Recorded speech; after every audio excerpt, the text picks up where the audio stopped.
Sobat Pajak, selamat datang kembali di Jaksuscast, Jakarta Khusus Broadcast.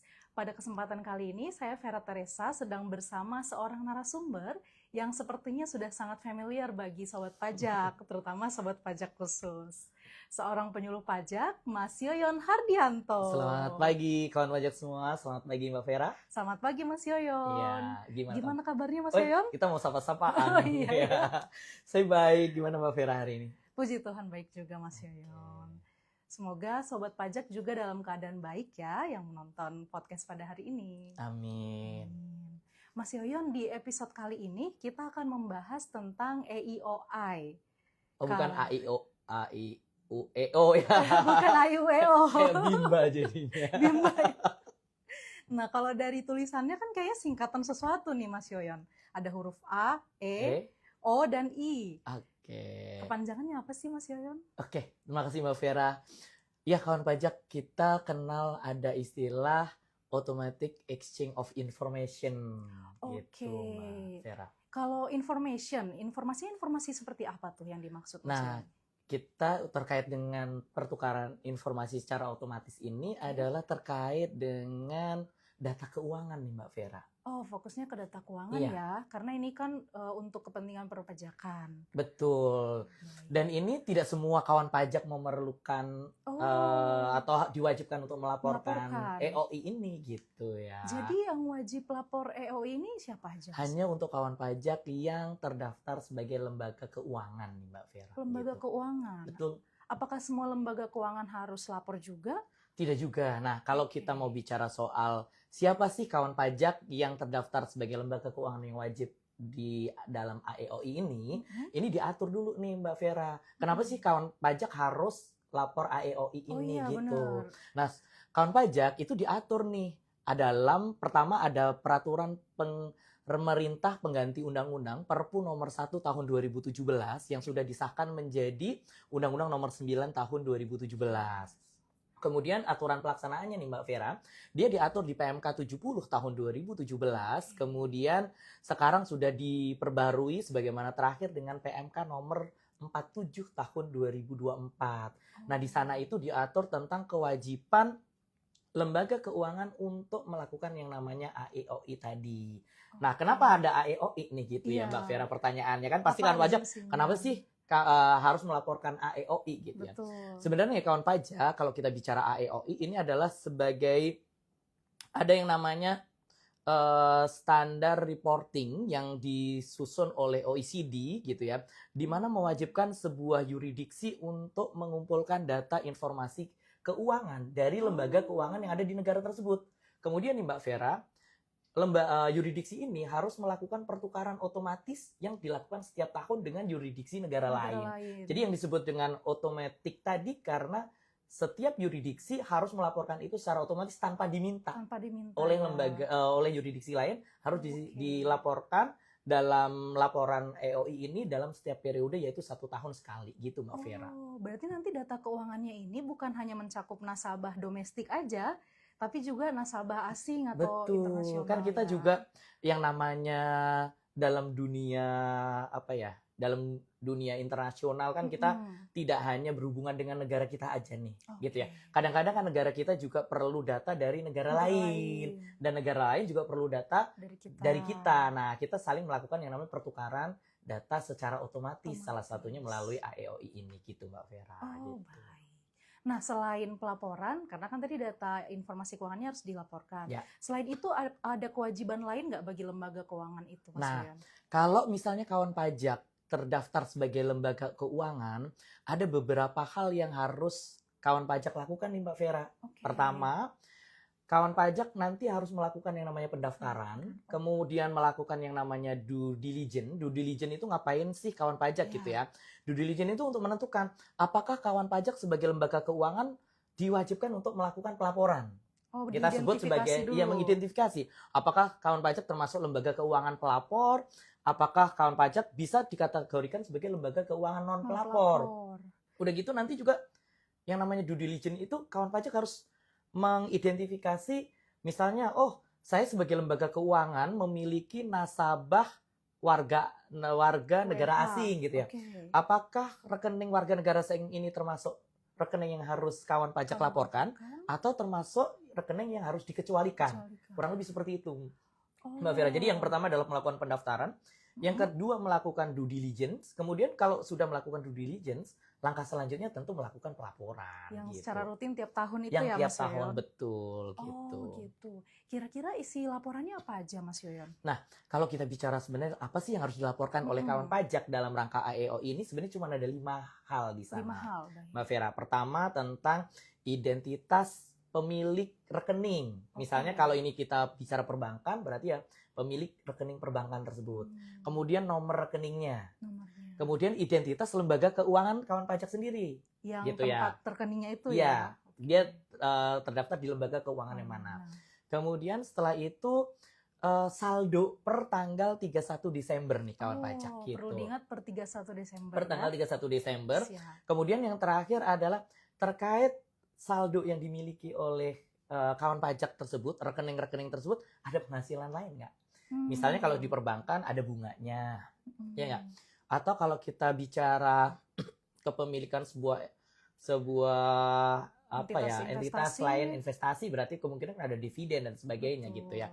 Jadi ada nggak penghasilan terkait lagi selain dengan saldo yang tanggal 31 Desember tadi? Hanya 5 hal itu sebenarnya yang harus dilaporkan oleh kawan pajak dalam rangka AEOI ini gitu Mbak Vera. Baik. Tadi kan kewajibannya ada 3 ya Mas Yoyon secara umum, pendaftaran, due diligence, sama pelaporan. Betul. Pendaftaran dan pelaporannya ini ada batas waktunya nggak Mas Yoyon? Kayak SPT tahunan kan 4 bulan setelah tahun pajak berakhir gitu. Siap. Nah, kawan pajak, kalau misalnya nih kawan pajak baru terdaftar sebagai lembaga keuangan gitu ya. Misalnya baru terdaftar sebagai lembaga keuangan tahun 2024. Maka kewajiban pertama adalah melakukan pendaftaran. Kapan terakhir melakukan pendaftaran? Maksimal adalah Februari tahun berikutnya. Jadi kalau teman-teman kawan pajak terdaftar sebagai lembaga keuangannya adalah di tahun 2024, maka teman-teman kawan pajak harus melaporkannya di akhir Februari 2025. Itu untuk pendaftarannya. Nah, sedangkan untuk pelaporannya, kita bagi 2 nih Mbak Vera. Ada yang internasional sama domestik. Iya benar, karena kan kawan pajak sebagai lembaga keuangan tentu punya 2 jenis nasabah. Ada nasabah warga negara asing, sama ada nasabah domestik, warga negara domestiknya, WNI, warga negara Indonesia. Nah, untuk teman-teman kawan pajak yang masuk dalam kategori lembaga jasa keuangan, contohnya lembaga jasa keuangan itu lembaga simpanan, lembaga kustodian misalnya gitu ya, dan memiliki rekening yang dimiliki oleh warga negara asing, Mbak. Maka kalau kita terdaftar sebagai LJK itu biasanya diawasi oleh OJK. Betul. Nah, kalau diawasi oleh OJK nih Mbak Vera, maka kawan pajak sebagai lembaga keuangan wajib melaporkan melalui aplikasi Sipina. Oh, aplikasinya OJK ya? Betul. Tapi ini hanya khusus pelaporan yang warga negara asingnya tadi. Nasabah asingnya. Nah, untuk nasabah domestiknya dulu Mbak Vera, itu dilaporkan melalui portal yang namanya portal EOI. EOI.pajak.go.id. Betul. Dan mulai tahun ini itu sudah berubah menjadi Kortex. Itu untuk yang LJK. Tapi lembaga keuangan itu tidak hanya lembaga jasa keuangan nih Mbak Vera. Ada LJK lainnya dan ada entitas lain. Entitas lain itu contohnya kayak koperasi gitu ya. Nah, untuk LJK dan LJK lainnya dan entitas lain, baik untuk kepentingan internasional maupun untuk kepentingan domestik, dia lapornya tetap melalui portal EOI yang sekarang di Kortex, Mbak Vera. Oh, jadi kalau domestik semuanya dari Kortex ya? Kalau domestik, siapapun yang lapor di Kortex. Betul. Tapi kalau internasional, dilihat lembaga keuangannya dulu gitu. LJK atau LJK lainnya dan entitas lain. Betul. Oke, baik. Jangka waktunya Mas Yoyon?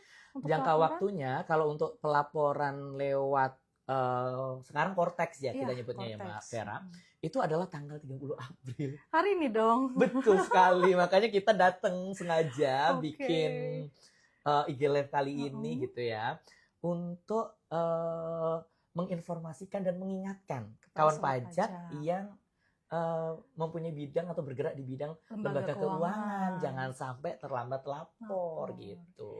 Jadi buat kawan pajak mungkin sambil nonton podcast ini bisa langsung dicoba dulu ya di Cortex-nya sambil ya. Betul gitu. Jadi Oke. kita hari ini tujuannya sebenarnya mau menginformasikan nih ke kawan pajak bahwa hari ini adalah batas terakhir pelaporan dan juga ada bagaimana sih tata cara pelaporannya di Cortex, kurang lebih seperti itu. Oh, Itu tadi kan gitu. kalau yang Cortex tanggal 30 April. Tapi kalau untuk Iya. yang Sipina nih kawan pajak dan Mbak Vera, untuk yang Sipina itu tanggal lapornya maksimal 1 Agustus. Oh, jadi Jadi belum masih ya. agak lama gitu kan. Masih agak lama. Siap. Tapi untuk pelaporan domestik kan tadi harus melalui Cortex dan Cortex. hari ini terakhir batas waktunya gitu Mbak Vera. Baik, Mas Yoyon. Mungkin kita langsung ke langkah-langkah Cortex-nya. Oh boleh. Nah kawan pajak sekalian gitu ya. Untuk kawan pajak seperti yang saya sampaikan tadi bahwa pelaporan untuk rekening domestik gitu ya. Seluruh rekening domestik Mbak Vera. Rekening domestik. Dan rekening internasional untuk LJK lainnya dan entitas lain gitu ya. Itu pelaporannya adalah melalui aplikasi Cortex. Oke. Nah, yang perlu kawan pajak ketahui nih Mbak Vera, bahwa lapor di Cortex itu berbeda dengan aplikasi yang kawan pajak untuk lapor PPN. Iya, untuk lapor EOI ini untuk loginnya berbeda dengan lapor SPT tahunan, dengan lapor SPT PPN gitu tuh di Cortex-nya berbeda.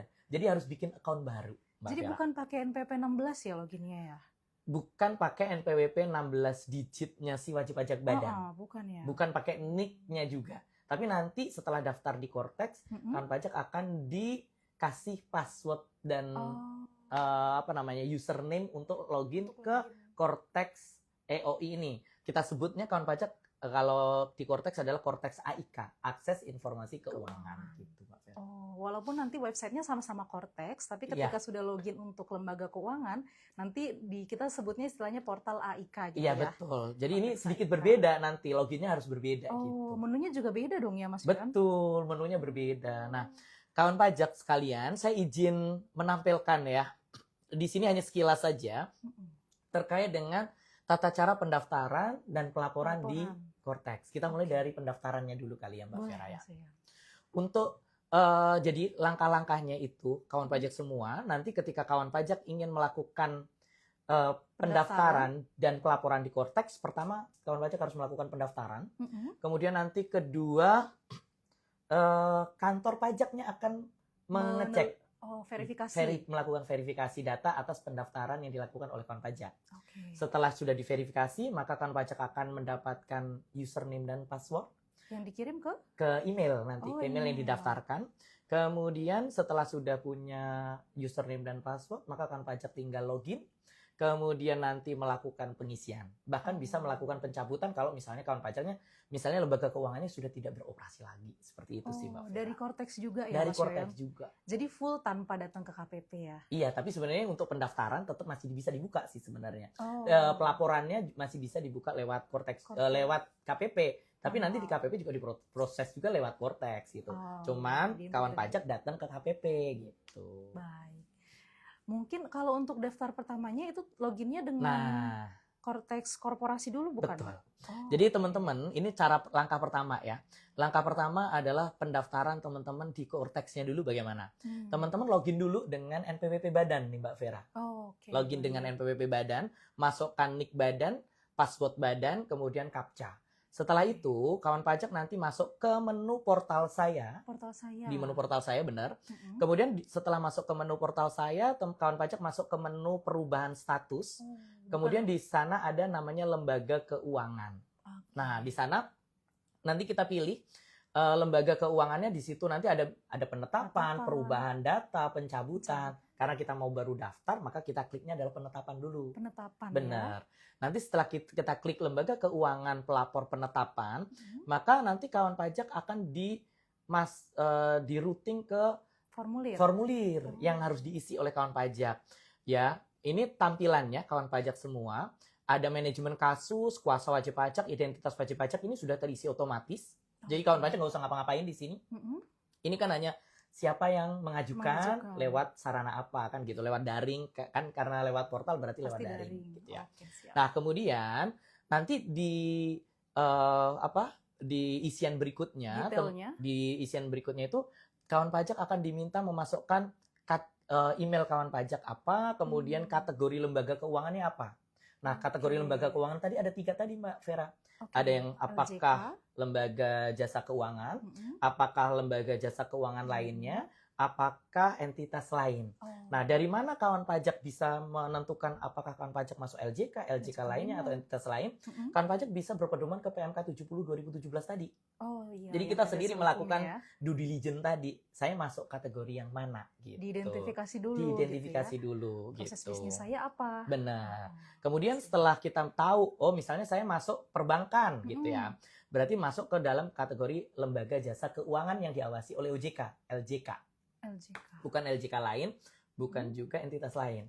Nah, langkah berikutnya adalah saya sebagai perbankan, saya harus melaporkan pelaporan untuk rekening yang dimiliki oleh siapa? Apakah untuk kepentingan internasional ataukah untuk domestik gitu.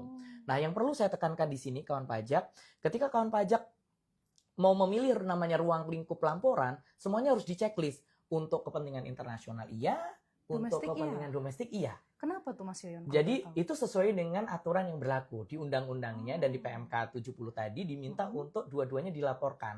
Loh, kalau saya nggak punya nasabah asing? Pertanyaannya kan gitu ya. Iya. Kalau nggak punya nasabah asing, maka kawan pajak nanti cukup lapor nihil, Mbak Vera.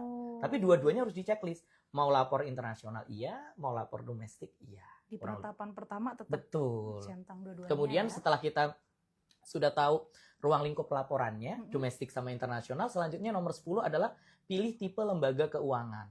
Tipe lembaga keuangan itu adalah apakah kita sebagai pelapor atau tidak. Oh, pelapor atau non-pelapor tadi ya Mas? Benar, kita termasuk lembaga keuangan pelapor atau tidak. Itu kita melakukan due diligence juga gitu. Gitu. Misalnya yang non-pelapor itu seperti apa?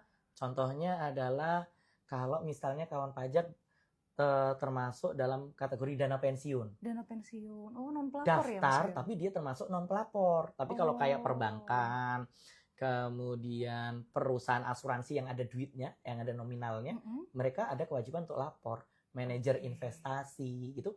Berarti dia masuk ke lembaga keuangan pelapor, gitu Mbak Vera. Kalau non-pelapor berarti kewajibannya hanya due diligence sama daftar ya? Daftar aja, dia nggak perlu lapor gitu ya. Kemudian nanti apa aja yang, nah ketika kita sudah menentukan kita itu pelapor atau non-pelapor, kita harus menentukan ada nggak rekening yang tidak wajib aku laporkan gitu, dikecualikan gitu ya. Ada rekening yang dikecualikan atau ada rekening yang wajib dilaporkan. Ya sekali lagi, kawan pajak harus melakukan yang namanya due diligence tadi berdasarkan PMK 70 2017 yang sudah diupdate menjadi PMK 47 2024 gitu ya. Kemudian nanti kawan pajak tinggal menambahkan petugas pelaksananya siapa. Petugas pelaksana ini kayak PIC gitu kan Mas? Betul, kalau di impersonating ya, di Cortex, betul. Nanti yang login beliau soalnya, si petugas pelaksana ini. Kemudian tinggal klik simpan. Kurang lebih seperti itu doang. Nah, kemudian nanti setelah klik simpan, kawan pajak diminta untuk mengupload rekening? Bukan, ini kan pendaftaran nih Mbak Vera. Lampirannya ya? Lampirannya itu berarti kan kita mau daftar sebagai lembaga keuangan. Maka kita bisa upload, salah satunya dokumen yang bisa diupload adalah akte pendirian. Gitu. Tinggal di checklist, centang pernyataan dan klik simpan. Maka proses selanjutnya akan masuk ke KPP, kantor pajak nanti akan ngirim email ke email yang sudah terdaftar tadi gitu. Email yang diinput waktu di formulir tadi ya Mas Yoyon? Gitu. Atau emailnya PIC? Email yang diinput tadi, di petugas tadi gitu ya. Petugas pelaksana ya. Nah, kemudian selanjutnya kan nanti teman-teman sudah dapat email nih. Kita masuk ke loginnya. Bagaimana untuk login sekarang gitu ya. Untuk login nih kawan pajak semua, berarti kan teman-teman udah dapat email dulu nih langkah pertama. Teman-teman pajak sudah diverifikasi. Udah verifikasi sama KPP. Kemudian nanti ada username sama password gitu ya. Dan username dan password ini nanti yang akan digunakan masuk ke aplikasi Cortex. Alamatnya sih sama. Tapi username dan passwordnya berbeda. Gitu. Ketika sudah masuk ke username dan password, maka tampilannya berbeda nih, Mbak Vera. Menunya jadi lebih banyak apa lebih sedikit? Lebih sedikit. Oh, lebih Kalau sedikit. Mbak Vera masuk di Cortex Mbak Vera kan dari ujung kiri sampai ujung kanan. Penuh. Kali ini cuma ada 4 nih Mbak Vera dan kawan pajak semua. Oh gitu. Iya, Apa benar. aja tuh Mas Yoyon? Ya, cuman ada portal saya, Mm-mm. kemudian bantuan, manajemen akses, pertukaran informasi perpajakan. Kalau Kayaknya yang paling beda yang pertukaran informasi Betul. perpajakan ini dong ya. sama manajemen akses ada, bantuan sama portal saya hampir mirip-mirip. Mirip-mirip, paling Di- isinya beda. Benar, di pertukaran informasi perpajakan ini tempat lapornya Mbak Vera. Oh gitu. Oh Gitu. itu makanya harus pakai Cortex yang username Iya. EIOI ya. Iya, kalau pakai username Cortex yang biasa, Nggak nggak ada menu menunya. ini gitu Oh, ya. iya. Nah, untuk portal saya, ini sama kayak Mm. di menu Cortex biasa, Mm-mm. dia ada untuk penetapan itu pendaftaran, Mm-mm. pencabutan atau perubahan data. Oh. Kemudian kalau untuk panduan pengguna, ini kalau misalnya kawan pajak ada yang bingung, di situ ada menu panduan pengguna. Oh, Gitu ada untuk bantuan. langkah-langkahnya. Iya. Kemudian untuk manajemen akses, berikutnya kawan pajak manajemen akses itu untuk Mengubah kata sandi. mengubah kata sandi. Oh. Jadi kan kalau kata sandi tadi mungkin dari kantor DJP-nya. pajak dikasihnya 1, 2 semangat gitu ya. Diubah jadi apa? Mbak Vera suka kata sandi apa? Bisa ngasih contoh apa Aku ini? cantik Oh gitu gitu kan. bisa ya. Itu kalau PIC-nya cewek ya. Oh iya betul. Benar. Kalau cowok apa Mas Kalau Yoyon? bisa Kalau biasanya cowok? 100% rumah baru misalnya Oh, gitu ya. amin. Amin gitu ya. Jadi Biar lebih aman juga iya, ya. benar. Jadi baiknya setelah dapat yang dari official dari DJP, passwordnya diganti dengan password bikinan lembaga keuangan sendiri. Betul. Jadi kita bikin password sendiri Oke. supaya ingat cita-citanya kek atau nama kadang-kadang nama anggota keluarga kan. Kalau iya. suami itu kadang nama istri, nama anak bisa jadi kayak Biar gitu ya. semangat ya. Biar semangat kerjanya.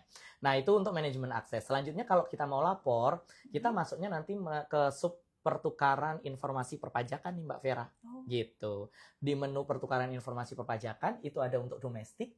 ada Kalau loh. untuk rekening WNI-nya, WNI. tapi kalau misalnya lembaga keuangan ini punya rekening untuk warga negara asing, Mm-mm. maka kita masuknya ke pertukaran informasi perpajakan internasional. Oh, Gitu. ada dua jenis Ada dua laporan jenis. ya. Jadi lapornya nggak boleh jadi satu. Jadi yang untuk Hmm. WNI domestik di domestik, yang internasional untuk internasional. Kemudian di sana juga ada daftar executive officer, itu adalah Itu siapa apa yang tuh, Mas diberi Yon? hak tadi, yang para penggunanya tadi. Di Yang situ ada. petugas pelaksana. Iya. Oh, Jadi di di-update. situ bisa diupdate di Di-update sana ya. gitu ya. Oke, siap. Nah, yang perlu saya jelaskan mungkin Mbak Vera dan teman-teman semua untuk kawan pajak gitu ya. Mm-mm. Untuk perbedaan antara menu pertukaran informasi perpajakan domestik dan internasional itu hampir mirip sebenarnya. Cuman bedanya untuk yang domestik bisa upload dan key-in, Kayak sedangkan itu isi di key-in web itu ya. isi manual gitu ya. Oke. Kemudian kalau yang perpajakan internasional hanya bisa upload Oh, gitu. upload Bedanya di aja. sana gitu ya. Dan untuk yang perpajakan domestik tadi siapa yang bisa key-in kalau mereka punya nasabah yang rekeningnya hanya maksimal 15 nasabah aja. Oh. Mohon maaf, 25 nasabah. Oh, Iya, oke. 25 nasabah aja. Jadi Kalau- kalau lebih dari 25 Kalau lebih harus dari upload. 25 harusnya pakai mekanisme upload gitu ya. Ini kurang lebih kayak gitu tuh Mbak Vera. Hmm. Jadi sederhana, kita tinggal masuk ke menu pertukaran informasi, Mm-mm. kita download formnya, kemudian kita upload gitu ya. Begitu juga untuk yang internasional juga sama. File yang di-uploadnya itu file apa Mas Yoyon? File yang diupload adalah ada isian Excel sih di sana nanti Oh. gitu ya. Ada data-data yang harus diisi tadi seperti nomor rekening, nama pemilik rekening, saldo dan tadi. Hmm. Kemudian kalau internasional ya berarti nanti sebagai tax resident negara mana, Negara kemudian mana. TIN-nya negara asingnya tadi berapa gitu ya. Formatnya ada format bakunya nggak? Ada Mas Yoyon? formatnya. Nanti teman kawan pajak semua bisa masuk ke djppajak.co.id. Di Oke. sana ada di bagian AEOI gitu. Pilih ya. yang Cortex ya. Iya betul Pilih gitu ya. Cortex. Kemudian selanjutnya itu kan tata cara untuk pelaporannya nih Mm-mm. Mbak Vera. Kemudian juga bisa melakukan pencabutan loh Mbak Vera. Oh iya, Kan misalnya ada udah aja nggak kalau udah nggak beroperasi lagi, ya gitu kan. ya. Mencabutnya di mana? Mencabutnya juga di Cortex juga. Dari gitu. portal saya Dari tadi. portal AIK tadi. Oke. Dari portal AIK tadi masuk ke portal AIK. Nih teman-teman Mm-mm. pakai login AIK ya, AIK. akses Mm. informasi keuangan Oke. atau EOI tadi gitu ya. Mm-mm. Kemudian nanti pilihnya adalah pencabutan gitu. Yang lembaga keuangan pelapor pencabutan. Iya benar. Kalau tadi kan penetapan ya. Iya. Sekarang Pencabutan. Itu kalau kawan pajak sudah tidak memenuhi, misalnya sudah tidak memenuhi kriteria sebagai lembaga keuangan, atau misalnya contohnya lagi kalau misalnya reksadananya udah liquid dan sebagainya gitu ya. Gitu. Nah ini nanti pilih dokumen yang mendukung kenapa pengen dilakukan pencabutan. Udah, nanti akan dapat tanda terima. Oh, dapat BPS juga ya, Mas Yoyon? Sama. Nah, selanjutnya terakhir mungkin kawan pajak tadi kan udah melakukan pendaftaran, kemudian juga menu-menu di Cortex-nya sudah, portal AIK-nya udah, kemudian juga bisa melakukan pencabutan, terakhir adalah melakukan pelaporan. Tadi yang seperti saya sampaikan nih Mbak Vera dan kawan pajak, bahwa pelaporan itu kita bedakan antara domestik dan internasional, nggak boleh dicampur. Oke, satu-satu gitu. Ya. Betul, gitu ya. Nah, bedanya kalau domestik bisa upload dan bisa key-in gitu ya, tapi kalau internasional hanya bisa upload gitu. Nah, ini banyak sih kawan pajak nanti tata caranya gitu ya. Contohnya sebelum kita mengupload harus ada hal-hal yang harus dilakukan gitu ya. Salah satunya misalnya file laporannya diletakkan dalam sebuah folder yang diberi nama sama dengan nama filenya. Kemudian satu folder hanya terdiri dari satu file laporan Excel. Kemudian jalankan aplikasi enkriptor DJP. Kemudian contoh file yang dienkripsi. Kemudian file enkripsi tersebut yang akan diupload ke Cortex portal AIK tadi gitu ya. Jadi ada beberapa hal. Nanti kalau misalnya kawan pajak ingin melihat detailnya, bisa menghubungi KPP terdaftar atau konsultasi lewat WA layanan KPP mana saja sebenarnya bisa. Bagaimana sih tata cara pengisian AIK seandainya masih error nih Mbak Vera. Kemudian kalau misalnya mengalami kendala juga ada helpdesk sebenarnya di kantor pusat nih Mbak Vera. Oh iya. Iya. Jadi kawan pajak semua bisa mengirimkan email kalau saat ini. Oh, email ya. Masuk ke mengirimkan email, errornya di mana, kesulitannya di mana, nanti akan dibantu. Kawan pajak bisa mengirimkan email ke eoi@pajak.go.id. eoi@pajak.go.id atau ada dua nih Mbak Vera. EOI domestik@pajak.go.id. Digabung ya Mas Yon? Domestiknya EOI domestik @pajak.go.id. Boleh dicatat mungkin ya sobat benar. pajak. Iya gitu ya. Jadi kalau kawan pajak ada yang mengalami kesulitan, bisa berkirim email ke sana. Langsung yang menangannya adalah tim kantor pusat. Gitu. Errornya di screenshot. Errornya di screenshot, permasalahannya apa gitu. Itu kalau mau misalnya mau upload ataupun key-in satu-satu. Gitu sih.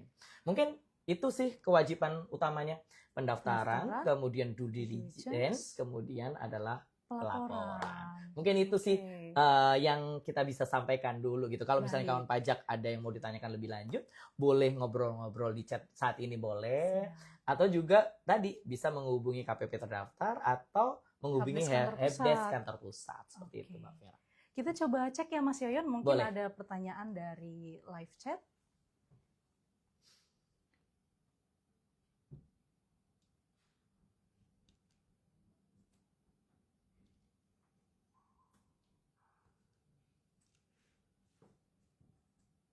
Oke, apakah sudah ada pertanyaan? Oh, ada nih ya. Oh iya. Ada nih pertanyaan dari Arci Sanjaya. Kak aja ya. Kita mau manggil Mbak. Oh iya boleh. Bingung ya. Mbak apa Ibu apa Bapak ya. Mohon maaf ya Kak.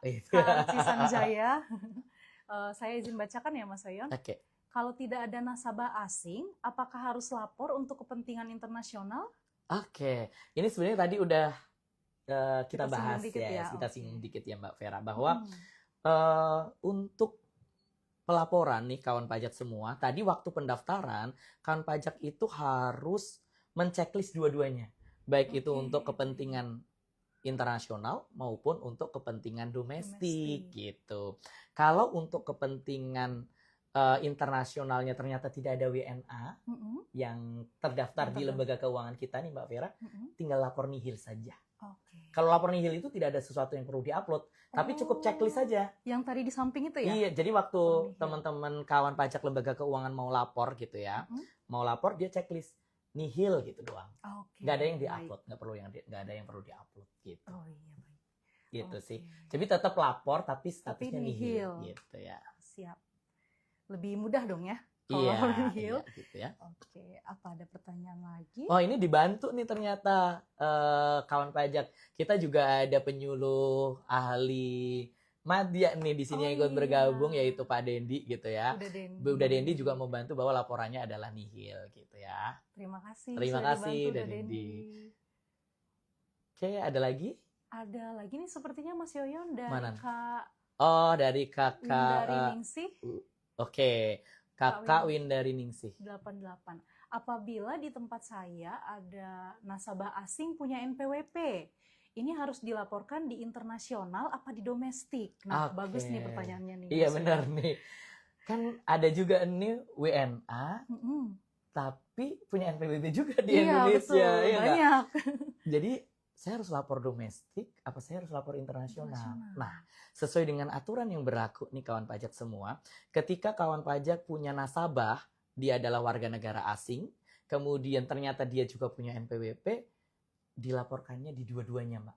Oh, dua-duanya. Untuk kepentingan domestik iya, karena punya ber-NPWP. SPDN ya. Iya. dan NPWP. Kemudian karena dia sebagai tax residence negara lain gitu yang punya TIN negara lain, maka juga wajib dilaporkan di kepentingan internasional. Seperti itu, Mbak Baik. Vera. Berarti nama yang bersangkutan nanti masuk di, Dua kedua laporan. Excelnya itu tadi Iya, ya. gitu ya. Oke. Dan paling yang perlu saya tekankan nih Mbak Vera, Mm-mm. ketika kawan pajak ada melaporkan rekening warga negara asing, Mm-mm. gitu kan, salah satunya yang harus diinput itu adalah TIN dari tax resident negara mana. Nah, kawan pajak itu sebagai lembaga keuangan harus memverifikasi bahwa TIN-nya minimal formatnya sama. Formatnya saja yang penting. Misalnya harus 9 digit. Mm-mm. Berarti kawan pajak harus mengisi TIN 9 digit gitu ya. Oke. Jadi memang untuk di Cortex kita sendiri saat ini belum bisa langsung memvalidasi apakah TIN warga negara asing itu terverifikasi kebenaran datanya dengan TIN aslinya gitu. Misalnya dia adalah warga negara Singapura sebagai tax resident di Singapura. Apakah TIN ini langsung ketika diupload langsung datanya terverifikasi ke Singapura gitu. dengan benar datanya dari Singapura gitu ya? Belum gitu ya. Oh, Sehingga yang belum. terverifikasi langsung adalah formatnya dulu di sini.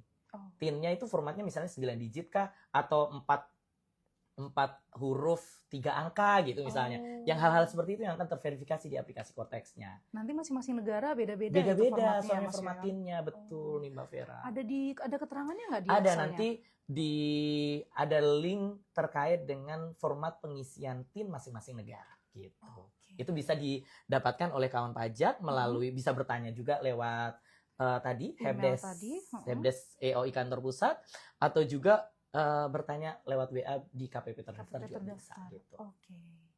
Baik. Ada satu pertanyaan lagi sepertinya nih Mas Yoyon dari Kak Windari Ningsih 88. Oke. Serta memastikan kembali semua harus registrasi kembali di Cortex. Oke, betul. Ini pertanyaan yang bagus nih. Soalnya kan Oke. pelaporan sebelumnya kawan pajak itu semuanya di portal EOI ya. Baik. Kalau takutnya kawan pajak itu masih beranggapan bahwa lapornya masih di portal EOI. Gitu. Padahal portal EOI itu udah nggak bisa dipakai untuk pelaporan mulai tahun 2024 yang dilaporkan di tahun 2025 nih Mbak. Berarti saat milih tahun pajak di portal EOI 2024 nggak bisa udah lagi, nggak bisa nggak lagi bisa ya? upload lagi. Sampai Sehingga 2023. mau tidak mau berbeda dengan SPT tahunan ya Mbak Vera ya. Kalau SPT tahunan kan kalau di SPT 2024 masih Justru bisa pakai DJP online. DJP online Belum ke filing, Cortex, iya. ya kan? Tapi kalau untuk EOI 2024 mulai tahun ini sudah harus dilaporkan di Cortex.